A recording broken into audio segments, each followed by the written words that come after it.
O Covid-19 aponta para o fim dos tempos. Fato ou fake?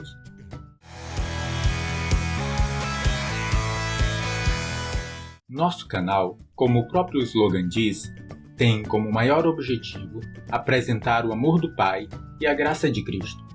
Por isso, apesar do título, não estarei entrando em detalhes sobre o juízo final ou em questões escatológicas. O que pretendo aqui é trazer paz e esperança ao seu coração através de uma exposição prática e clara das Escrituras, em detrimento de tudo o que se tem ouvido por meio dos profetas do caos, que, em tempos de crises assim, sempre surgem tentando encontrar um culpado para tudo e às vezes provocam pânico por onde passam. Então, se você gostar deste vídeo, não se esqueça de dar um like e se inscrever no canal. Desejo fazer-lhe a seguinte pergunta: você já se questionou se o novo coronavírus seria Deus dando início ao seu julgamento contra os homens? Muitas pessoas que acreditam que existe um único Deus duvidam que ele julgará as nações. No entanto, preciso começar este vídeo afirmando que sim. Haverá um dia previamente ordenado por Deus para julgar os vivos e os mortos, segundo as suas obras. E uma das principais passagens bíblicas que revelam que Deus fará isso foi vaticinado pelo profeta Isaías. Ele escreveu: "O Espírito do Senhor está sobre mim, porque o Senhor me ungiu para pregar boas novas aos quebrantados, enviou-me para curar os quebrantados de coração, a proclamar libertação aos cativos e a pôr em liberdade os algemados, a apregoar o ano aceitável do Senhor e o dia da vingança do nosso Deus, a consolar todos os que choram." Aqui, o juízo é chamado de Dia da Vingança do nosso Deus. Em outras ocasiões, a Bíblia se refere a esse evento como o grande e terrível dia do Senhor, o juízo de Deus, ou o dia do Senhor. Esse dia sobrevirá sobre a terra no fim dos tempos. A relevância desta profecia para o nosso tempo é tão grande que ela foi recitada novamente pelo próprio Jesus em um dos evangelhos. Certa vez, logo no início do seu ministério, Jesus foi a uma sinagoga, como sempre fazia, e ali entregaram para ele o livro do profeta Isaías. Quando o abriu, encontrou essa mesma passagem e então a leu. Lucas, um dos escritores da biografia de Jesus, descreve a história da seguinte forma: foi-lhe entregue o livro do profeta Isaías. Abriu-o e encontrou o lugar onde está escrito: "O Espírito do Senhor está sobre mim, porque ele me ungiu para pregar boas novas aos pobres. Ele me enviou para proclamar liberdade aos presos e recuperação da vista aos cegos, para libertar os oprimidos e proclamar o ano da graça do Senhor." Então ele fechou o livro, devolveu-o ao assistente e assentou-se.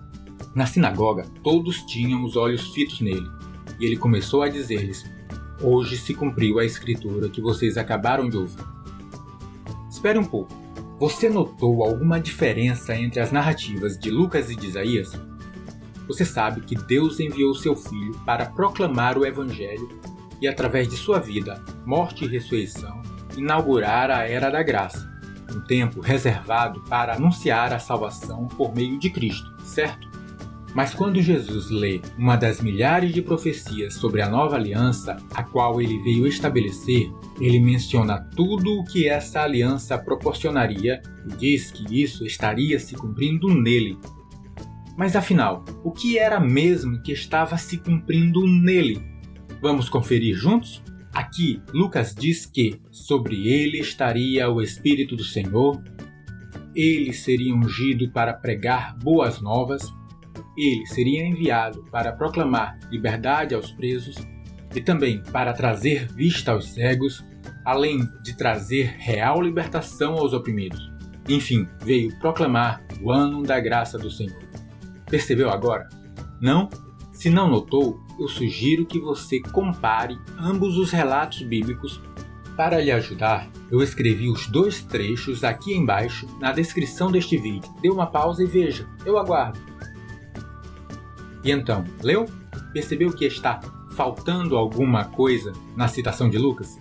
Cristo não fala nada sobre o dia da vingança do nosso Deus. Ele fecha propositadamente o livro antes disso, antes de mencionar o juízo que viria. E diz que ele veio a esta terra para que aquela escritura se cumprisse. Veja quão grande é o amor de Deus por você. Haverá sim um tempo de juízo, um tempo de acerto de contas, um dia onde Deus há de julgar a terra e os que deliberadamente o rejeitaram. Mas não é agora. Agora é o momento da graça. É o período em que Deus, em sua paciência, decidiu esperar. Este é o momento programado pela bondade do Criador para que você receba a revelação do seu amor através da fé. Independente das atrocidades das nações ou do coração rebelde de cada ser humano, Deus não irá executar seu juízo antes do dia que ele estabeleceu pela sua própria vontade. Nem mesmo os blasfemos e arrogantes o farão antecipar esse dia, porque toda a sua ira contra todo tipo de pecado foi direcionada para a cruz. Cristo veio e sofreu a condenação dos pecados em nosso favor.